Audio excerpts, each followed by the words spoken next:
The important symbols, page 16. Rabban Gamliel, one of the great early sages, used to say, whoever has not explained these three symbols has not properly observed this holiday. Pesach, Matzah, Marwar, the Passover sacrifice, the unleavened bread, and the bitter herb. So first we're going to pick up the shank bone, and we're going to say, what is the meaning of this shank bone? This shank bone reminds us how God passed over our ancestors' homes in Egypt. As it says in the Bible, it is the Passover, the Pesach, offering to the Lord, because God passed over, Hashem Pasach, the houses of the Israelites in Egypt, when God struck the Egyptians, but God saved our homes. We turn the page 17, and now we're going to point to the matzah. I'm going to pick it up, actually. Say, what is the meaning of this matzah that we are about to eat? We eat it because it reminds us that our ancestors, in their hurry to leave Egypt, had to take with them unleavened dough. They had no time to bake bread, for there was no time for the bread to rise. And now we're going to point to the bitter herb. We have a cup of horseradish. We also have some chazeret. We have some romaine lettuce, which the rabbis actually thought was the best. And it says, what is the meaning of this bitter herb, this marwar, that we are about to eat? We eat it because it reminds us of how bitter the Egyptians made the lives of our ancestors in Egypt. As it says in the Bible, they made their lives bitter with forced labor in mortar and bricks and in all manner of work in the field. In all this, they drove our ancestors ruthlessly. And now we're going to turn the page to page 18. B'chol dor vador, in every generation, each of us must see ourselves as though we personally had been set free from Egypt. For this is what the Torah means when it says, you shall tell your child on that day, saying, it is because of what God did for me when I came out of Egypt. It was not only our ancestors that God saved. We too were saved. As it is written in the Torah, God took us out of there to bring us to the land which was promised to our ancestors. And now we have completed the telling, and we are going to lift our second cup, and we're going to say the blessing and drink it. Baruch atah Adonai Eloheinu melech haolam borei peri hagafen. And we drink.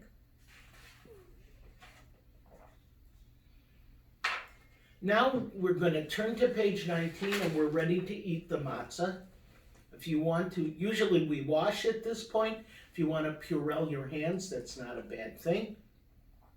And we're going to hold all three matzahs and say the blessings. Baruch atah Adonai Eloheinu melech haolam hamotzi lecha min haaretz. Praised are you, Lord our God, ruler of the universe, who brings forth bread from the earth. And then we say the special blessing on eating matzah. Baruch atah Adonai Eloheinu melech haolam asher kiddushanu b'mitzvotav v'tzivanu al achilat matzah. And you may eat some matzah.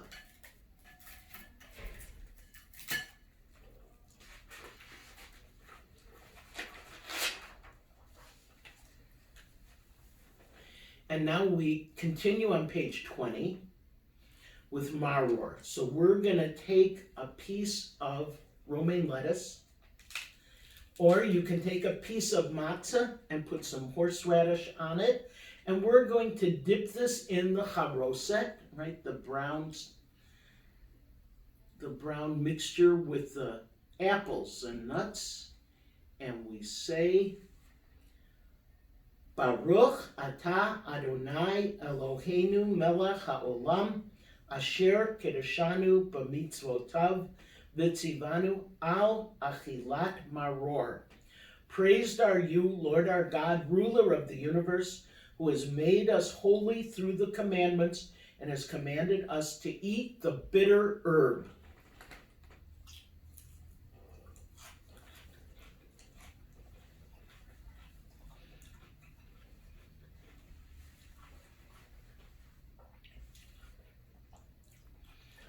And now we're going to do the korech. Korech is we take 2 little pieces of matzah and we put on it a little horseradish and some charoset, and we make a sandwich out of it with the matzah, and we say, we eat this sandwich following the practice of Hillel, who lived when the holy temple still stood. He would create a sandwich of the paschal lamb, the bitter herb, the charoset on matzah, in fulfillment of the biblical commandment, they shall eat it all together. The Passover sacrifice, matzah, and the bitter herb. Since we don't have a paschal lamb, we just eat it on matzah. So enjoy your Hillel sandwich.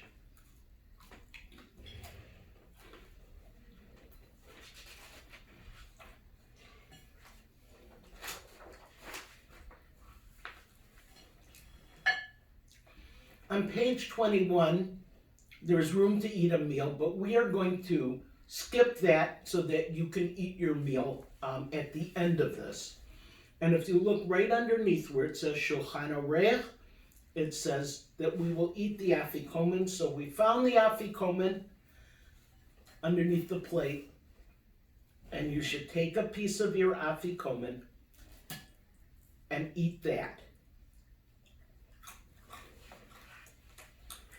And at this point, we would normally say grace after meals. We haven't really eaten a meal. So at the bottom of page 21, we are going to say the blessing over the 3rd cup of grape juice. Baruch atah Adonai Eloheinu melech haolam borei peri hagafen.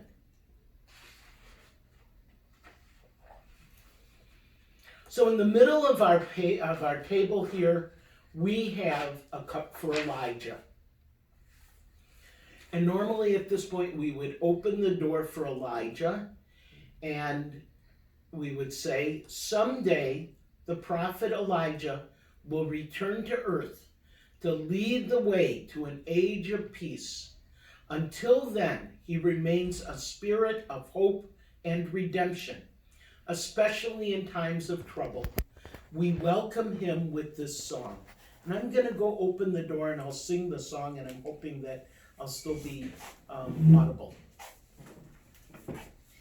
Eliyahu Hanavi, Eliyahu Hatishbi, Eliyahu, Eliyahu, Eliyahu Hagiladi, Bimhera Beyamenu, Yavo Elenu, Imashiach ben David, Imashiach ben David.